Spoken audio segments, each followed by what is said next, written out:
Estamos aqui descomplicando o Apocalipse e acontece um drama muito grande bem no capítulo 5, né? Nós vamos ler hoje. Então, no capítulo 5, nós encontramos uma situação inusitada. Houve choro no céu. O João chorou desesperadamente, copiosamente. Ele estava quase que inconsolável, até quando o ancião veio falar com ele. Um daqueles 24 anciãos, ele falou: "Espera um pouquinho, João. Nós já estamos sabendo o que está acontecendo aqui, chegou agora. Nós já estamos há mais tempo aqui, já estamos familiarizados com o céu, não precisa chorar. Calma aí." Vamos ver, então, o que vai acontecer hoje nessa quinta parte, né, do livro de Apocalipse, que, por coincidência, também é no capítulo 5. Amém? O que nós estamos estudando no terceiro quadro, então, é o que está acontecendo no céu, né, após o arrebatamento da igreja. Ok? Então, acontece do arrebatamento até a volta a Jesus, que seria o aparecimento glorioso, alguns chamam de segunda vinda, ou segunda fase da vinda de Cristo, o aparecimento glorioso. Tá? E os santos, então, se organizam para ministrar os juízos contidos no livro dos 7 selos. Amém? Bom, esse é o resumo do que nós já vimos nos capítulos anteriores. Agora, entrando nesse tema de hoje, será que há uma esperança para a história, né? Alguns tempos atrás, por exemplo, nós tivemos aí alguns filósofos do século XIX, muito otimistas, positivistas, dizendo assim: olha, gente, o mundo até agora foi muito ruim, mas agora, na era moderna, né, que era o que acontecia no século XIX, nós já estamos hoje na pós-moderna. Nessa era moderna, o homem agora aprendeu, está mais civilizado, e nós vamos só caminhar agora para a paz mundial, né? E haverá assim, um bom futuro para nós. Mas eles mal acabaram de falar isso, entraram no século XX já com 2 sangrentas guerras mundiais. A Primeira Guerra, lá em 1920, mais ou menos, e a outra em 1940, 40 e pouco, acontece a Segunda Guerra Mundial. Então, olha só, as previsões otimistas, infelizmente, não aconteceram, porque o mundo caminha para o que realmente está descrito na palavra de Deus. Tá? Mas nós temos que entender que a história, apesar de ter essa trajetória ainda de tragédias, vivemos inclusive nesse momento uma pandemia, né, uma epidemia mundial, que dizem que nasceu na China e está no mundo inteiro. Olha só como uma coisa pode, um vírus, passar de pessoa a pessoa em todos os países. Não ficou nenhum país sem ser contaminado. Por quê? Porque é uma interação global, o mundo está globalizado. Então, um probleminha aconteceu numa cidadezinha da China, espalhou na China, que espalhou no mundo, chegou inclusive no Brasil, em todas as nações, alguns afetou muito, né?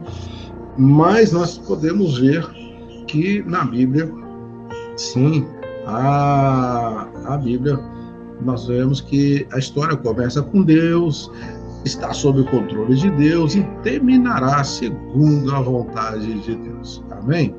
Então, a história tem sentido, sim. A história, né, está escrita, inclusive, é um livro na mão direita de Deus. Amém? Glória a Deus. É isso aí. Estamos aqui nessa parte importante onde João chega, né, na sala do trono. Então, ele diz aqui logo no versículo 1, eu vi na destra que estava sentado no trono um livro, escrito por dentro, escrito por dentro e por fora e bem selado com 7 selos. Então, agora está diante do trono. Vocês viram no capítulo anterior que ele é levado até diante do trono. Então, ali está a sala de comando do universo, Deus sentado no trono. Os 24 anciãos já estavam ali, os 4 seres viventes, e todo aquele aparato celestial, aquele cenário incrível, glorioso. Ele tenta descrever em palavras humanas o trono, enfim, Vocês viram a dificuldade que ele tem de escrever, o indescritível que não tem na Terra, mas mesmo assim ele usa figuras como pedras preciosas, como jaspe, sardônio, esmeralda, etc. E fala sobre o que ele viu no trono, vozes, lâmpadas, trovões, tá? Mas ele também vê os 24 anciãos. Então é isso aí, ele estava participando, ele entra, ele faz uma viagem no tempo e no espaço, e ele não está apenas vendo o céu, não é apenas uma visão, ele está lá, tá entendendo? E quando ele está lá, ele conversa com as pessoas. É uma diferença você ter uma visão e você ter um arrebatamento. Se tem uma visão, você vê o que está acontecendo em algum lugar. Se você tem um arrebatamento, você vai até aquele lugar. E lá você interage com o que está acontecendo. O que está acontecendo naquele lugar. Então, João não está tendo apenas uma visão. Alguns falam, ele teve uma visão. Não, ele não teve visão, ele foi para o céu. Assim, eu fui arrebatado no dia do Senhor. Amém? Então, você não pode apenas ler Apocalipse como uma visão, né? Então, mas é como um arrebatamento, porque ele diz bem claro no capítulo 1, versículo 10. No dia do Senhor eu fui arrebatado, trasladado, e me achei lá, no dia do Senhor, que vai chegar ainda, e que nós já falamos sobre isso no capítulo 1. Mas só relembrando, então, que ele está lá, ele interage ali. Aí ele vê um livro na mão daquele que está sentado no trono, né? E quando nós falamos de um livro, pensamos logo no formato de hoje, né? Aquele livro, né? Só virando as páginas assim, e não era bem assim esse livro. Esse livro não tinha que virar página, nada, não. Esse livro aí era um rolo, era daquele jeito, né? Então aquele rolo você ia abrindo, né? E à medida que você ia abrindo uma parte, né? Que ele era normalmente essa figura, talvez não esteja a ideal, normalmente ele era preso em duas partes, né? E ele enrolado, e ficavam dois, assim, como se fosse em duas partes, né? De suporte que ele tinha, e ele enrolado até o meio. Então, à medida que você ia abrindo aquele livro, então você ia enrolando a outra parte, tá entendendo? Então, essa figura ilustrativa não está bem adequada. Mas só para você ter uma ideia, né, de que havia aqui a ideia de mostrar a figura assim, é para você ver que havia 7 selos na mão da direita que estava sentado no trono, certo? Ok? Vamos acompanhando então, aí. A ideia do livro, então, escrito por dentro e por fora, é porque estava completo, tá? Mas naquele tempo o livro, então, ele era desenrolado aos poucos. Então, e quando se fazia, né, na verdade, havia quando você falava de um testamento, em documentos importantes, esses livros eram selados, só podiam ser abertos para a pessoa que tinha direito a abrir. Então, aqui, na verdade, é um testamento e só pode abrir o herdeiro, ou só pode abrir a pessoa autorizada, porque havia selos, né? E muitas vezes o rei mandava uma mensagem em partes, com vários comandos que tinham que ser primeiro executado um, depois o outro. Então ele selava por partes, tá? Então as páginas eram seladas, então você não podia continuar o rolo sem quebrar o outro selo, tá? Então, à medida que você ia quebrando os selos, você ia podendo desenrolar o livro. Então, porque primeiro os decretos do rei às vezes eram em partes, tá entendendo? Porque eram vários selos. Então você não podia chegar lá e falar, deixa eu ver todos os livros. Não, a ordem era que você executasse o primeiro, depois você quebrava o segundo selo para fazer a segunda parte. Assim também era quando ele lê o testamento de um herdeiro, né? Então primeiro se lia, executava a primeira parte, para depois abrindo outros selos, para às vezes poderia ter novidades naquele testamento, que à medida que você ia aplicando, você distribuindo os bens, ou você executando aquele testamento, então você ia abrindo o livro. Por isso que ele estava selado em vários selos, porque eram várias etapas de execução das ordens que estavam naquele livro, né? O livro escrito por dentro e por fora, né? Temos aqui, então, primeiro que eram 7 selos. 7, já falamos que não, alguns dizem que é número de perfeição, mas no Apocalipse, ela em toda a Bíblia, dá a ideia de coisas completas. Então nós temos 7 selos, 7 trombetas, né? Temos aí as 7 taças e tanto, né? 7 chifres, 7 montanhas, tudo, o 7 aparece nas 7 igrejas da Ásia. Então quer dizer completo. Significa que a mensagem completa está ali. A mensagem completa da história está ali. Então, e também quer dizer que enquanto o livro não é selado, a história não desenrola, né? Não acontece. Significa que a história sem Deus é um livro selado. Só Deus pode dar sentido à história da sua vida. Ele que vai abrindo esses selos para a sua vida, né? Esse selo que está no trono que João vê, é lógico que é o selo que fala da história da humanidade, no sentido universal, né? De como caminha a humanidade, né? E não só a humanidade, né? Toda a história angelical, enfim, toda a história que envolve aí os anjos fiéis a Deus que estão lá, os santos anjos, os anjos caídos ligados a Satanás e os habitantes da terra de todos os tempos. Então, tudo está nesse livro aí, ok? Bom, esse livro quer dizer, então, que a história, né, ela tem sentido, né? A história não é uma coisa sem sentido que está perdido por aí, né? Não, a história tem sentido, ok? Mas nós vamos aqui por parte, né? Quando o João vê, então, aquele livro na mão de Deus, né? Ouviu-se uma voz no céu: quem é digno de abrir o livro e desatar os seus selos? Quem é digno? Tá? E então essa voz aí ficou sem resposta, porque procurou-se alguém. Quem será digno de abrir o livro? Ninguém foi achado. Olha, diz aqui, nem no céu, né? Olha, não foi achado, né? Quem é digno? Tá? Quem é digno? Não foi achado no céu. Procuraram lá, quem sabe o Miguel, né? O poderoso arcanjo, o Gabriel, né? Que estava ali também, e os querubins, os serafins, quem sabe até Abraão, Moisés, Maria, que gerou Jesus na terra, e todos os mártires que passaram, pessoas importantes. Você sabe que o meu pastor lá na igreja, que é tão piedoso, também não vai abrir o selo, mas o chefe lá, o presidente da minha denominação, o presidente da rede mundial, o presidente do grande templo, também não vai conseguir. Ninguém é digno, todos ficaram prostrados. E João fala assim que ninguém podia abrir o livro e nem sequer olhar para ele. Gente, a pessoa que serve, o João, quando viu de longe, viu que ninguém podia nem abrir e nem olhar, todos se curvaram. Você não conseguia nem olhar o livro da história que está na mão de Deus, né?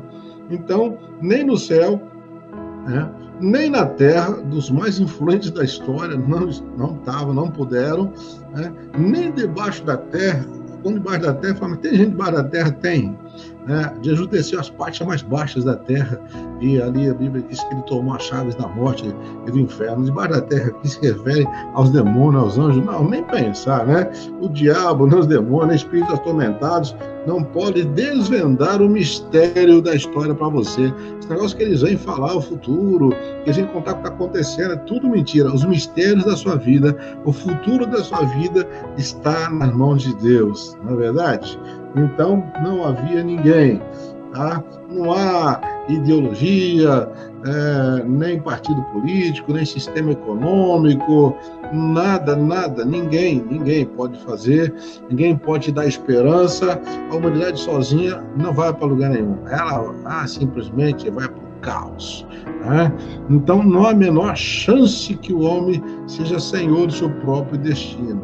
Não adianta você querer ser, né? Algo que só Deus tem o controle da história, amém?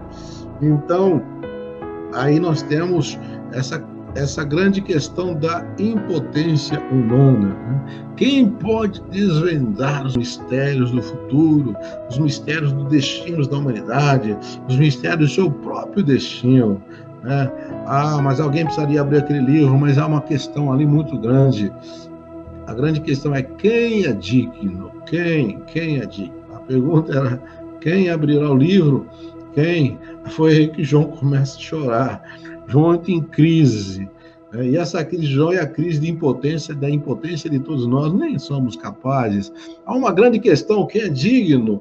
Mas também é uma grande constatação, né? Ninguém podia abrir o livro, já foi procurado, ninguém podia.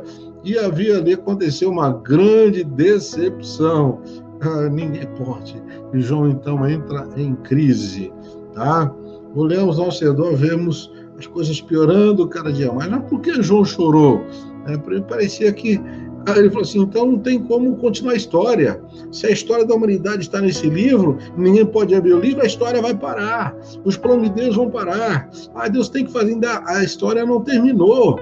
Ele estava ali ainda no meio, ainda tinha muita coisa para acontecer, mas estava naquele livro e só podia acontecer a partir da abertura daqueles livros. E precisaria deslacrar aquele livro, né? Que estava selado por 7 selos. Mas, diz aqui o versículo 4, eu chorava muito, porque não for achado ninguém digno de abrir o livro e de dar para ele. Não havia jeito, né? Ele não viu solução. Né? Bom, mas algumas coisas boas vão acontecer. Né? A partir do versículo 5, disse-me um dos anciãos, né? Naqueles 24 que estava ali, não chores, eis que o leão da tribo de Judá, a raiz de Davi, venceu para abrir o livro e romper os seus 7 selos. Né? Esse ancião anunciou que Jesus ia abrir o livro e falou, sabe quem é ele? Ele é o leão da tribo de Judá. Glória a Deus. Né? É interessante que das tribos dos filhos de Israel, né, de Jacó, Judá foi escolhido para ser a tribo da realeza, né, da qual sairia o rei que reinaria para sempre, né, que depois passa ali pelo trono de Davi, com o qual Deus fez essa aliança eterna, já prefigurando o rei eterno que é Jesus. E Deus prometeu para Davi que jamais faltaria alguém para assentar no seu trono. E você fala, mas os reis descendentes de Davi morreram, tal. Mas Deus estava falando não dos descendentes, mas do descendente. Amém? Então, mas é interessante aqui, em Gênesis 49, só uma pequena recapitulação lá do Velho Testamento, até nós estávamos falando que há dezenas de citações do Velho Testamento aqui em Apocalipse, é tudo recheado de citações. Então, em Gênesis 49:10, Jacó ele vai abençoar os seus filhos. E quando ele abençoa um por um, ele vai pronunciando bênçãos proféticas. Jacó era profeta. Então, ele estava ali na unção profética. Ele já estava cego na sua cama, não podia levantar, chamou os filhos para abençoá-los. E a Bíblia diz que depois que ele abençoou os seus filhos, ele partiu, ele morreu. Né? Diz assim que a expressão bíblica, ele juntou-se a seus pais. Né? Então, olha só. Aí Jacó, ele vai abençoando cada um. Quando chega na vez de Judá, ele fala assim para o Judá, olha, o cetro não se arredará de Judá, nem o bastão de entre os seus pés, até que venha Siló, e a ele obedecerão os povos. Interessante essa palavra aqui, fica um mistério lá no Velho Testamento. Olha, você vai ter o cetro é você vai ter o bastão, né, do controle do governo, e você vai ficar com isso até que venha. Olha, Judá, até que venha, ele fala Siló. Tá? Em outra versão, na versão nem cita Siló, fala assim, até que venha aquele a quem pertence. Que a palavra Siló quer dizer exatamente isso, aquele a quem pertence. Então, assim, até que chega aquele a quem pertence realmente esse bastão, ou esse cetro. Né? Então, aqui nós vemos Apocalipse que aquele a quem pertence o cetro do reinado, né, eterno, o Rei dos Reis, é Jesus. Então, cumpre-se aquela profecia assim, Judá, então, temporariamente fica aqui com esse cetro real, mas é temporário. Fala assim, vai chegar o seu filho, ou da sua descendência, que é filho de Davi, mas ele vai reinar para sempre, e até Jacó profetiza, né? E a ele obedecerão os povos, a ele obedecerão as nações, ele vai subjugar todas as nações, dominar sobre todas as nações. Então, acho que o Judá não entendeu bem aquilo ali, lógico, ele não tinha o livro de Apocalipse naquele tempo, né? Não tinha o Testamento falando a vinda de Jesus, então, mas ele aceitou aquilo pela fé. Jacó profetizou pela fé sobre seus filhos, e essa foi uma bênção muito interessante que vai se cumprir exatamente no capítulo 5 de Apocalipse. Amém? Bom, até que aí acontece algo maravilhoso no versículo 5, né? Vamos abrir aqui a Bíblia. Eu preciso até abrir a Bíblia para acompanhar vocês aqui. Então, no capítulo 5, você tem João, no capítulo 5, já estamos no versículo 5, tá? Quando o ancião diz para ele que não precisa chorar, né? Bom, isso é a palavra não chores também, ela vem para nós hoje como palavra profética para você, dizendo assim que há consolo de Deus. Quando tudo parece perdido, quando a história não faz sentido, a sua vida não faz sentido, não chore, amém? Continua confiando nele. Jesus já venceu todos esses problemas que você está enfrentando. Ele já venceu principalmente o pecado, ele venceu o diabo, ele venceu o mundo, ele venceu as enfermidades, ele venceu todos os seus inimigos. Não se preocupe, não chore, amém? Seu destino está nas mãos de Deus. Se for as ovelhas que meu pai me deu, ninguém as arrebatará das minhas mãos. Você está seguro, né? Naquela expressão do Salmo 91, no esconderijo do Altíssimo, aleluia. Bom, há um consolo para você, e você fique sabendo uma coisa, a solução da história está em Jesus. O livro da história está agora nas suas mãos, sabe por quê? Diz aqui no versículo 5, o leão da tribo de Judá venceu e ele vai abrir os livros. Nisso, quando João olha, de repente, sabe o que ele vê? Ele olha aqui no versículo 6, depois de um cordeiro que parecia ter estado morto em pé no centro do trono, cercado pelos 4 seres viventes e pelos anciãos. Ele tinha 7 chifres e 7 olhos, que são 7 Espíritos de Deus enviados a toda a terra. E o que aconteceu? Olha, o ancião falou, o leão vai chegar. Ele olhou, viu um cordeiro. Interessante, né? Ele é leão e é cordeiro. É leão porque é o rei, é o cordeiro porque foi sacrificado por nós. Então aí mostra a realeza e o sacerdócio de Jesus. Nesse momento, o leão, o rei, se apresenta como um sacerdote em forma de cordeiro. Ele tanto foi a oferta, né, como foi o ofertante, né? O sacrifício é o sacerdote que faz a oferta, que entrega a oferta. Mas quem era a oferta? Ele mesmo, nosso sumo sacerdote.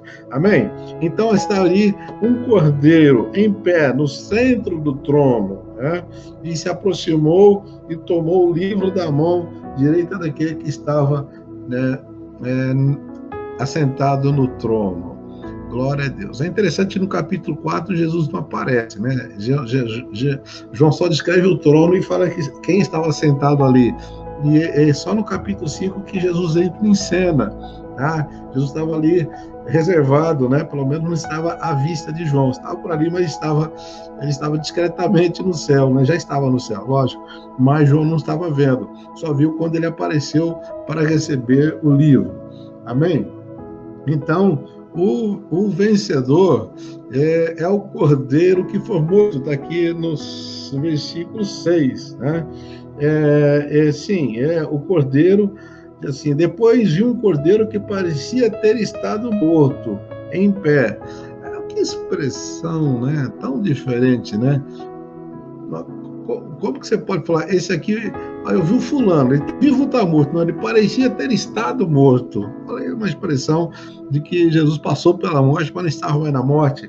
A Bíblia tem algumas expressões bem diferentes do que a gente usaria no dia a dia, mas são expressões, vamos dizer assim, que têm um sentido espiritual profundo. Então, ele nem diz que eles tinham estado mortos, mas que parecia a aparência de Jesus no céu de quem tinha estado morto, passou pela morte. Ele continua lá no céu com a aparência de que alguém passou pela morte. Interessante, mas está vivo. Ele mesmo disse lá no capítulo 1, quando João caiu como, desacordado, como morto, quando viu Jesus, João caiu, Jesus colocou sua mão direita sobre ele e disse: não temas, eu sou o primeiro e o último, eu sou aquele que eu estive morto, mas agora vivo e vivo para sempre. Amém? Jesus mesmo falou: eu estive morto. Ele não nega a morte, mas ele fala da sua ressurreição. Amém? Então, vamos lá. O vencedor quem é? O vencedor é aquele que foi morto. Ele venceu na cruz. Lá na cruz ele venceu. A Bíblia diz que ali ele expôs a vexame Satanás e as obras do inferno, e ali na cruz ele despojou Satanás. Então foi ali na cruz que ele vence, porque ele leva todo o pecado da humanidade. A força que o diabo tinha para agir era o pecado. E até Paulo pergunta em 1 Coríntios 15, onde está agora a morte, a tua vitória? Onde está o pecado, o teu aguilhão? Acabou. Que a força, a força que o diabo tinha era o pecado, mas agora acabou, não tem mais força. Jesus é o vencedor, amém? Qual a sua marca? Tem aqui a sua marca, a vitória que foi conquistada na cruz. Qual a sua posição? João fala: eu vi ali em pé, no centro do trono.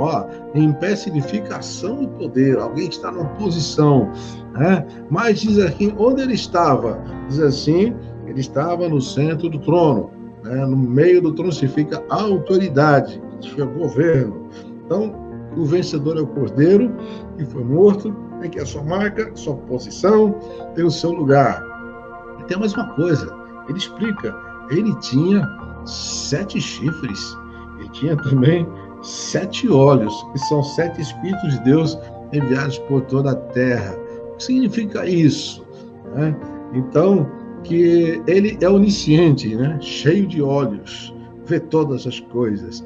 7 chifres significa autoridade, ou no caso que ele é onipotente. Então, aqui ele é digno porque ele morreu, está na sua posição, está no seu devido lugar, e ele é onisciente, sabe todas as coisas, e ele é onipotente, ele pode todas as coisas. Amém?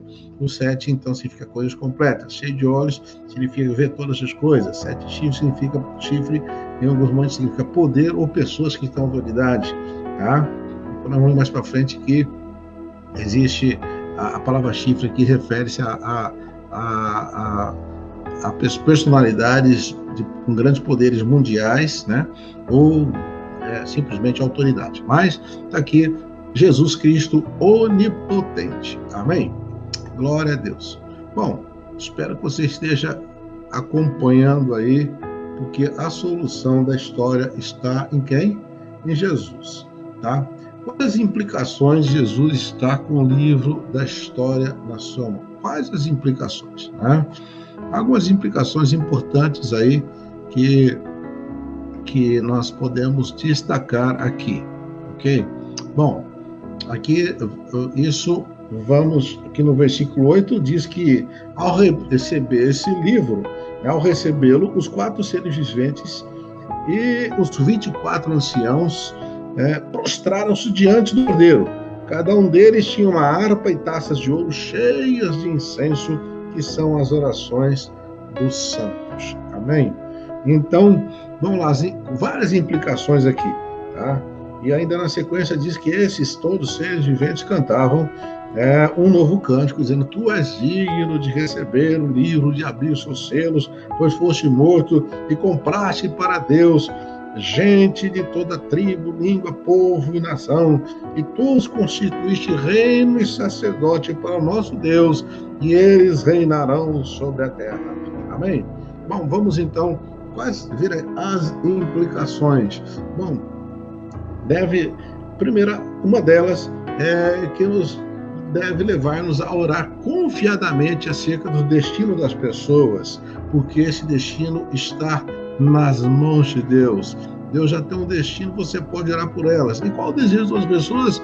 Pedro fala sobre isso, né? Deus não retarda a sua promessa, ainda que alguns a tenham por tardia, mas ele espera, ele deseja, e está dando um tempo para que todos se arrependam e cheguem ao conhecimento da verdade.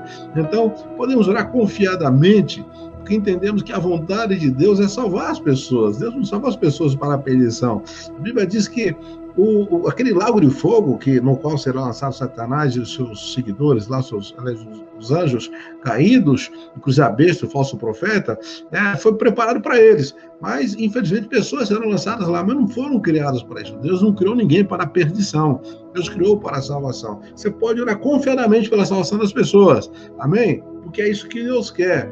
Também, diz aqui, podemos orar fervorosamente para a evangelização, porque Cristo morreu, versículo 9, para comprar com seu sangue, diz aqui, pessoas, né, de toda tribo, língua, povo e nação. Significa, ele vai alcançar todo grupo étnico, todo grupo linguístico, todo grupo político, todo grupo racial, todo grupo social. Amém? Tribo, língua, povo, nação.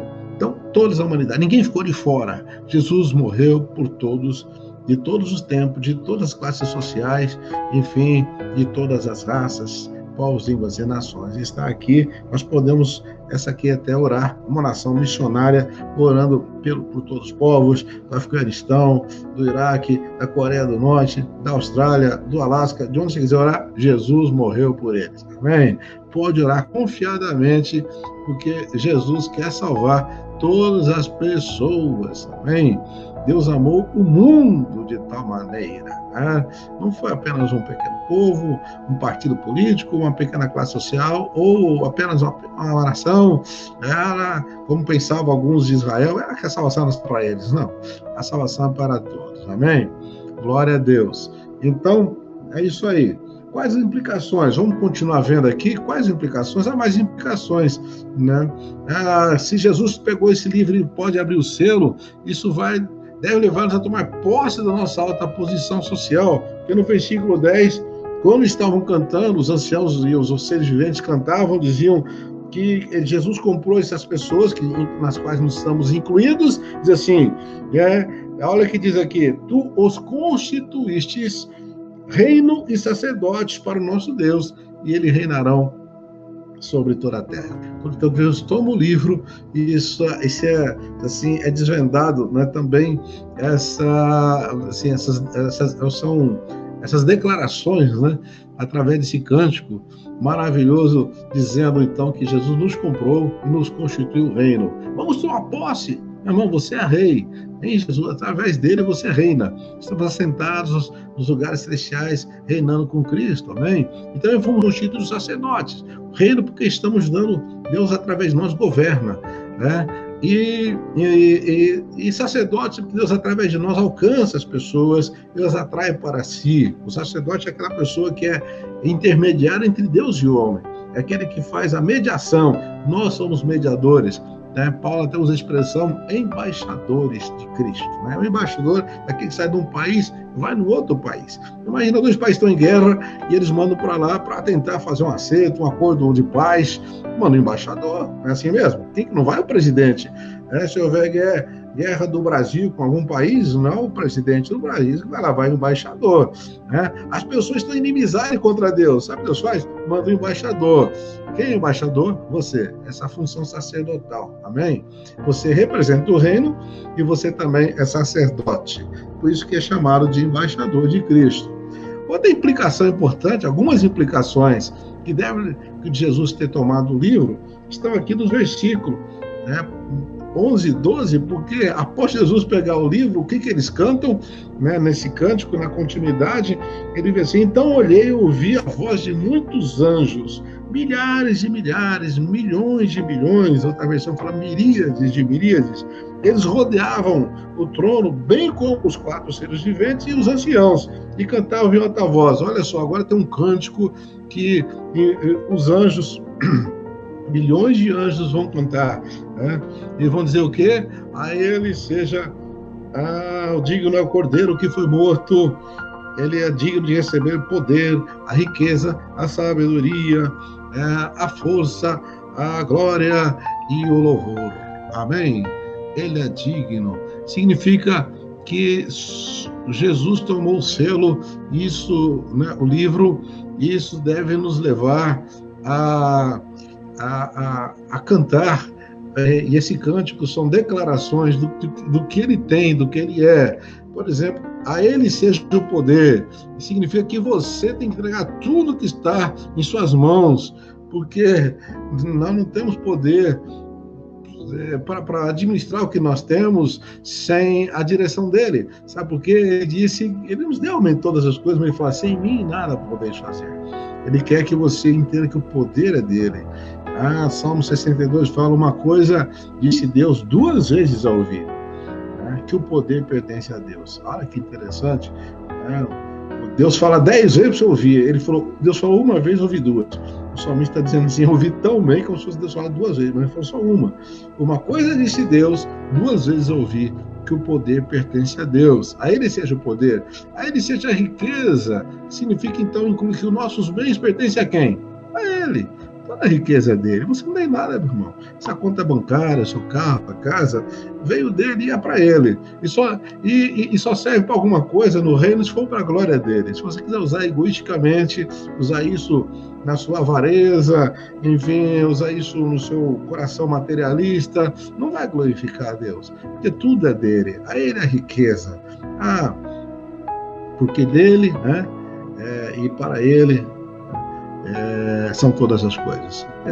Então significa que ele, tudo procede dele, a riqueza. A bênção do Senhor é que enriquece e não acrescenta dores, né? Provérbios 10, 22. A ele seja a sabedoria. A nossa inteligência vem de quem? Estão procurando aí, pesquisando a vacina para o coronavírus. Gente, esse pessoal receber inteligência de quem? Foi o homem que conseguiu. Mas se tivesse nas ideias mentais, eles conseguiram alguma coisa? Se eu não tivesse inteligência, ia conseguir? Não ia conseguir, não. Mas eu falo assim, não, mas eles são inteligentes. São inteligentes porque Deus deu inteligência. Inclusive, a Bíblia diz que no fim dos tempos, nós estamos vivendo, haveria uma multiplicação da ciência, baseada na sabedoria. Mas a maior sabedoria, na verdade, a fonte da sabedoria é dele. O homem, por mais sábio que seja, não vai conhecer Deus na sua própria sabedoria. Por isso que nós precisamos receber a sabedoria que vem do alto. Essa sim é que é a grande sabedoria. A ele seja a força. Olha, gente, a força da juventude, até os últimos alentos da velhice, pertence a quem? Ao Cordeiro, tá? Amém? Porque é ele que te dá força. Se você levantou hoje e está forte aí, não é só porque tomou café, não. Porque vem força de Deus. Tem que tomar café e ficar na cama. Você nem consegue tomar seu café da manhã. Você nem consegue. Não, a força vem dele. Amém? Por isso que tem um salmo que diz assim, tributai ao Senhor glória e força. Tributar ao Senhor. Eu vou tributar a ele o quê? Bom, você tributa ao governo o imposto de renda, não é isso mesmo? A renda é o resultado do seu trabalho, do lucro do seu trabalho, e você tributa ao governo. Mas para você trabalhar, você precisa de força. A quem você tributa a força? O governo não, o governo te dá força. Então, por dar emprego, né? Aí com as empresas estão abertas dentro das leis e você consegue trabalhar e gerar recursos e tal, aí paga o imposto de renda. O leão, né? Chama o leão aqui no Brasil, né? Alguns não estão no Brasil, não sei como que chama, mas aqui o leão é feroz, né? Ele come muita boa parte do nosso salário, fora outros impostos. Então, mas nós tributamos a ele a força vem dele, amém?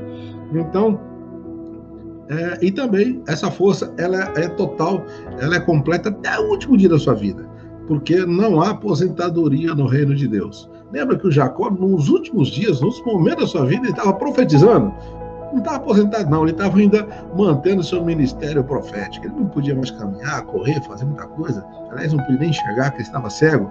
Mas ele estava ainda operando no reino de Deus. Em Deus, enquanto você tiver fôlego, haverá força para fazer o que Deus quer que você faça. Amém? Bom, a ele seja também a honra. Gente, a honra é dele. A primazia, ou melhor, as primícias do nosso tempo. Ele fala assim, buscar em primeiro lugar o reino de Deus. Toda a honra é dele. Coloca em primeiro lugar, deve ser dado ao Cordeiro. Tanto que os 24 anciãos que estavam lá diante do trono, como eles foram eles foram coroados. E há várias promessas de coroação. Você também vai ser coroado. Todos nós seremos coroados. Você vai receber a coroa da vida. Guarda o que tens lá. Né? A carta, Deus fala lá a carta a Laodiceia, na Filadélfia, né? Em Apocalipse 3. Guarda o que tens para que ninguém tome a tua coroa. E a Bíblia fala de várias coroas que nos aguardam no céu. Muitas coroas, dependendo do seu desempenho aqui na Terra, né? Todos recebemos a coroa da vida, mas há outras coroas também. Então, os 24 anciãos que representam a igreja na sua totalidade, né, o sacerdócio completo, estavam diante do trono. E quando você recebe a coroa, você fica muito honrado no céu. Os anjos ficam, né, não vão falar que tem inveja no céu, mas falar, se eu pudesse, mas você não passou pelo que eu passei, você não venceu Satanás como eu venci, você não venceu o pecado através do sangue de Jesus, então você não criou na palavra de Deus como eu criei, então os anjos não vão receber essa coroa, quem recebe são os redimidos, nós somos coroados, por isso que aqueles 24 anciãos não são anjos, representariam a própria igreja sendo coroada, mas quando Jesus aparece, e se assenta no trono. Sabe o que acontece? Os 24 anciãos se prostram e depositam aos seus pés as suas coroas, dizendo, tu és digno. Olha, gente, perto de Jesus, ninguém consegue ser honrado por nada. A toda a honra dele, toda a glória dele. Amém? Você vai chegar perto dele, você não vai conseguir ficar com coroa nenhuma. Se eu fiz uma coisa, Jesus, eu fui coroado aqui, mas se eu fiz, eu devo a você. Se o Senhor não tivesse morrido por mim, se o Senhor não tivesse intercedido por mim junto ao Pai, se o Senhor não tivesse me amado de tal maneira ao ponto de me comprar, né, e eu, juntamente com todos os povos, línguas e nações, comprado agora para sacerdote, e quem sou eu para ter uma coroa? E você vai depositar. Então, aqui nesse canto diz a ele, além seja a força, mas também seja a honra. Amém?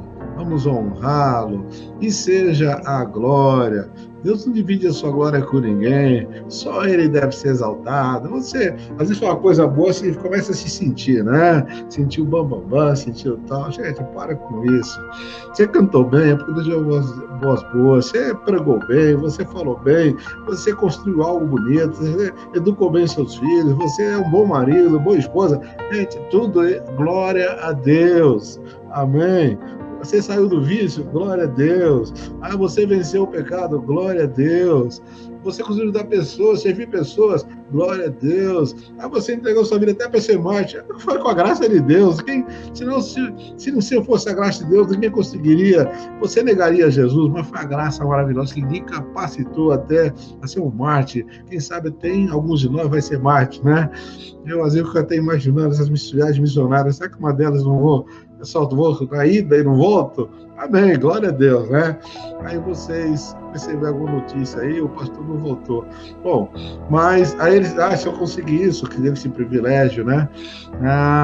Mas aí é glória a ele, não é porque eu sou melhor que os outros. Os irmãos estão lá na prisão, sabe por quê, irmãos? É glória a Deus. Eles não são melhores que nós, né? Lógico que eles têm um valor no reino inestimável e estão passando por coisa que nós não suportamos. Mas você sabe por que estão suportando? É porque tem a graça de Deus. Então, se suportam, glória a Deus, amém? A Ele seja o louvor. O culto precisa ser só prestado a Ele. Cuidado, porque nós estamos hoje fazendo culto para agradar as pessoas, né? Vamos pregar para agradar as pessoas, vamos cantar o hino que os irmãos gostam, a banda só vai tocar aquilo que gosta. Não, o louvor é para ele. Né? Tem gente que vem para o culto e a gente presta o pastor e o grupo louvor e os ministros, sei lá, quer cantar para o povo, quer cantar para a igreja. Né? Não, gente, a ele seja o louvor. Amém? O culto é para ele. Então, o poder, a riqueza, a sabedoria, a força, a honra e a glória sejam ao Cordeiro. Estão entendendo aí, pessoal? Aleluia. Então, o digno, né? Quem é digno? Ele foi procurado, ele foi encontrado, agora ele é adorado, né? É interessante que, então, já só desmembrando aqui, ele é adorado, né? Ele é adorado por quem ele é, o leão de Judá, né? A raiz de Davi, o cordeiro que foi morto. É esse aí, está falando aqui. Ele é adorado porque onde ele está, Onde ele está, meus irmãos? Bom, ele está no centro do trono, ele está agora no comando, ele recebe todo o poder me foi dado no céu e na terra. Aleluia. Amém. Coroado Rei dos Reis, Senhor dos Senhores. Onde ele está? Ele está no centro, ele está no centro do governo, centro do comando. E adorado também, diz aqui nos versículos 8 e 10, pelo que ele fez. Assim, porque foste morto, o teu sangue compraste para Deus, e nos compraste para nosso Deus, nos constituísse reino e sacerdotes, e nós por causa disso reinaremos sobre a terra. Então, que tipo de cântico lhe é entoado? Cântico de adoração. Tu és digno, amém? E é um cântico também de pregação, porque foste morto, quer dizer, falando do sacrifício, pregando o evangelho. Esse cântico também é evangelístico, e é um cântico missionário. Compraste para Deus os que procedem de toda a tribo, povo, língua e nação. É um cântico também devocional, porque fala constitui-se reino e sacerdote. É um cântico profético, diz o quê? Reinarão sobre a terra. Amém? Olha só essa adoração maravilhosa. Amém? Então, ele é adorado também, além de ser adorado pelo que ele fez. Quarto ponto aqui, ele é adorado por aquilo que ele tem, Aleluia. Ele tem todo o seu controle. Amém? Aleluia. Ele tem o domínio, o poder, e tudo pertence a ele. Glória a Jesus. E aqui vai se cumprindo, ele tem diz aqui o texto que todos os 4 seres viventes, diante desse cântico, se prostraram e falaram amém.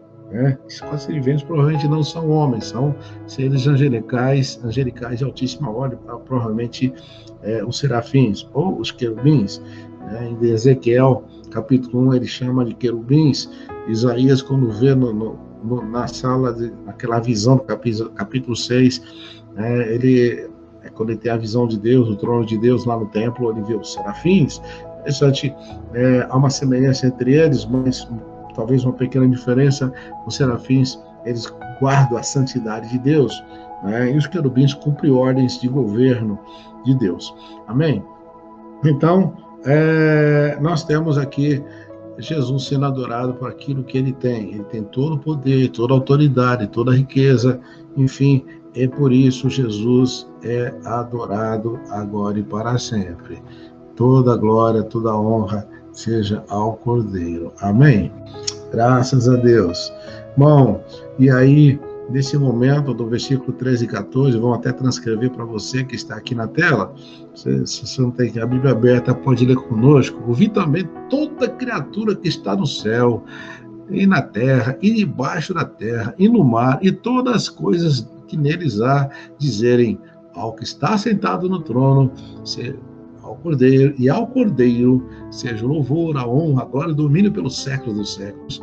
Os 4 seres viventes dizem amém, os anciãos se prostraram e adoraram. Aqui se cumpre Filipenses 2, 9 a 11, diz assim que Jesus, que se humilhou tanto, foi o que mais se humilhou, foi obediente até a morte de cruz, e Deus exaltou e deu um nome sobre todo nome, para que ao nome de Jesus se dobre todo joelho e toda língua confesse que Jesus é o Senhor, para a glória de Deus Pai. Então, Filipenses se cumpre aqui plenamente.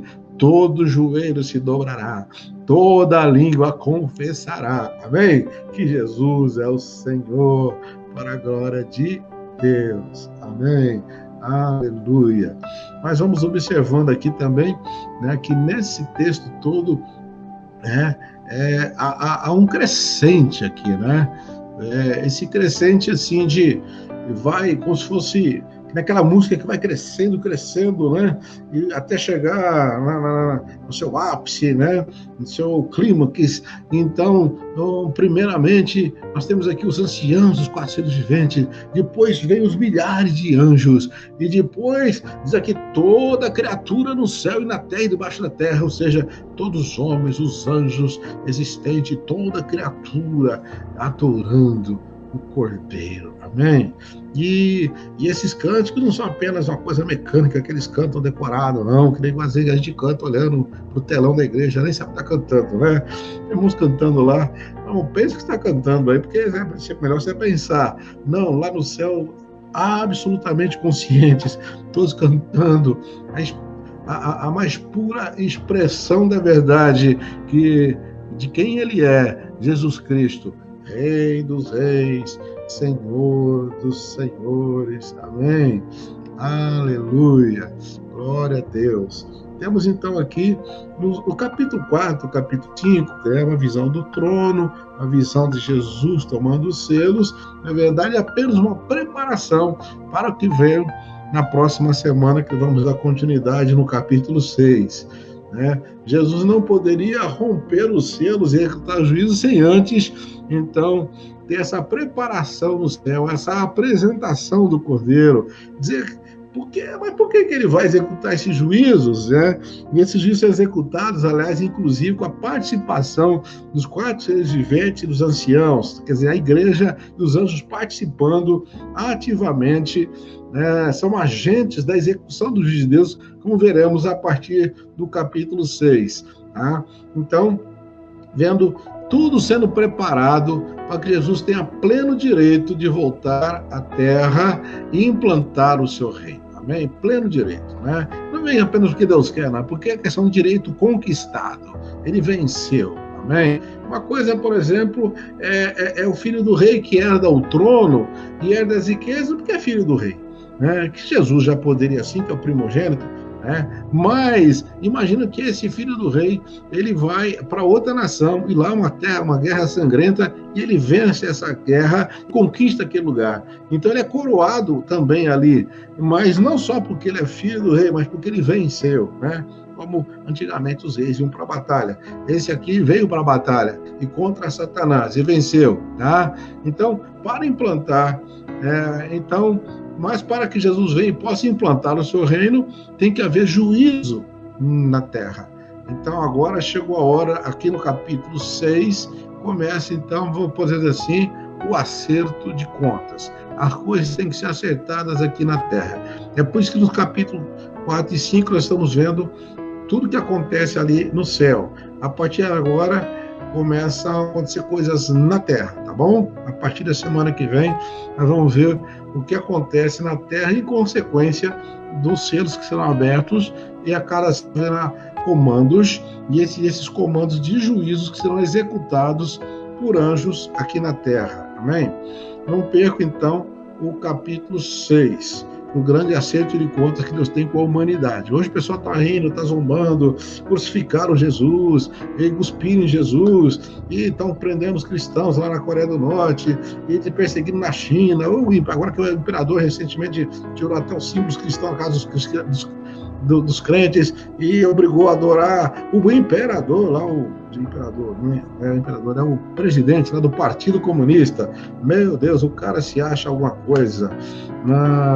Ele não sabe que ele é pó e voltará ao pó, e um dia estará prostrado diante de Deus, vai se dobrar ali e vai confessar que Jesus é o Senhor. Hoje ele está perseguindo, mas vai chegar o momento do acerto de contas. A igreja estará reunida no céu, estará ali com Jesus e vai ajudar nessa prestação de contas final com a humanidade. Amém? Conclusão, então, de hoje para você. A igreja na terra não tem o que temer. Você não precisa temer, não importando de quantos juízos esteja repleto aquele rolo na história da humanidade. Você está fora disso, você está isento. As suas contas já foram pagas e acertadas lá na cruz do Calvário por Jesus. Amém? Mas a humanidade que não aceitou, as contas que Jesus pagou, estão tentando ir por sua própria conta, vão ter que aceitar conta com Deus. Rejeitaram o plano da salvação, o plano da redenção. Então, vai ter um acerto de contas. Você não precisa ter medo também, porque o Criador entregou ao Redentor, que é Jesus, toda a autoridade no céu e na terra. Lembra? Em Mateus 28, Jesus fala sobre isso. E os que o seguem jamais passarão despercebidos do seu amor, do seu cuidado. Ele vai cuidar muito bem de você, você estará escondido, você estará protegido naquele dia. E como diz o Salmo 23, ainda quando pelo vale da sombra da morte não temeria mal algum, porque tu estás comigo. E lá ele diz assim, né? Eu habitarei na casa do Senhor por longos dias. Então começamos Apocalipse, terminando com o Salmo 23, para dizer que tudo já está escrito na palavra de Deus. Você não precisa ter medo, e a palavra de Jesus para mim e para você hoje. Vamos recordar qual que é a palavra de Deus, Jesus, o que ele disse mesmo às igrejas da Ásia, e você faz parte dessas 7 igrejas. Quem tem ouvidos, ouça o que o Espírito diz às igrejas. Ouça aí com atenção e fique preparado. Jesus está voltando. E já na próxima semana, já estão anunciando aqui, parte 6, né, do Descomplicando o Apocalipse, os 4 cavaleiros do Apocalipse. Quem serão os 4 cavaleiros, né? Deus abençoe, que a graça e a paz do Senhor Jesus Cristo, a comunhão, a consolação do Espírito Santo, o grande amor de Deus que excede todo entendimento, esteja com você, com a sua família, com todos nós, com todo o povo de Deus na face da terra, agora, até o arrebatamento, e depois do arrebatamento, e até a consumação dos séculos, em nome de Jesus. Amém.